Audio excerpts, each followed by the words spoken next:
উপন্যাস জগতের one side লাভারদের কিছু উক্তি। তাকবীর দেওয়ান, এটা পাপের নয়, ভালোবাসার শাস্তি। বুঝলে লোকেশি, পাপ তো আমি অনেক করেছি, তবুও বেঁচে থেকেছি বছরের পর বছর, কিন্তু ভালো আমি একবারই বেসেছিলাম। তারই করুণ পরিণতি আমার মৃত্যুর রায় হয়ে দাঁড়িয়েছে আজ। লিখন শাহ, তোমাকে পাওয়াটা হয়তো আমার ভাগ্যে ছিল না, তাই তোমাকে পেলাম না। জীবনের অন্তিম কালে এসেও তোমার অপেক্ষায় ছিলাম, ভেবেছিলাম একবার হলেও তুমি আমার হবে, কিন্তু না, তুমি তোমার সবটা জুড়ে আমিরকে সঁপেছিলে। সেখানে আমার কোনো জায়গাই নেই। পদ্মজা, তুমি কি আমার হতে পারতে না? ইয়াসির খান, আমার দুঃখ ফুরানোর আগেই আমি ফুরিয়ে গেলাম বাবা। শশী, আমি শূন্য, তুমি পূর্ণ।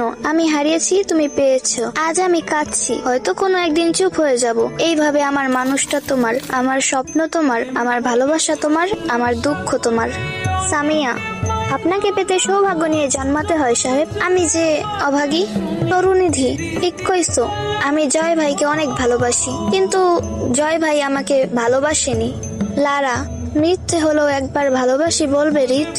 বিন্দু, পাগলের মতো কেউ ভালোবাসে না, ভালোবেসেই মানুষ পাগল হয়। মালা, তুমি আসলেই ভাগ্যবতী মেয়ে। আমি আবির ভাইকে ভালোবাসি, আর আবির ভাই তোমাকে ভালোবাসে। অন্তরা, ভালোবেসে মহৎ সবাই হতে পারে, কিন্তু ভালোবেসে খারাপ কয়জন হতে পারে? আমি না হয় বন্ধুর খাতায় খারাপই থেকে গেলাম।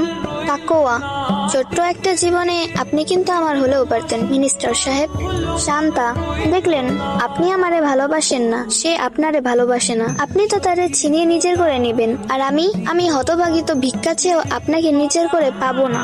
নাসিম, তুমি চাঁদের চেয়েও দামি বারবি ডল। চাঁদকে ছোঁয়া না গেলেও দেখা যায়, কিন্তু আমি তোমাকে ছোঁয়ার অধিকার তো দূরে থাক, দেখার অধিকারও হারিয়েছি।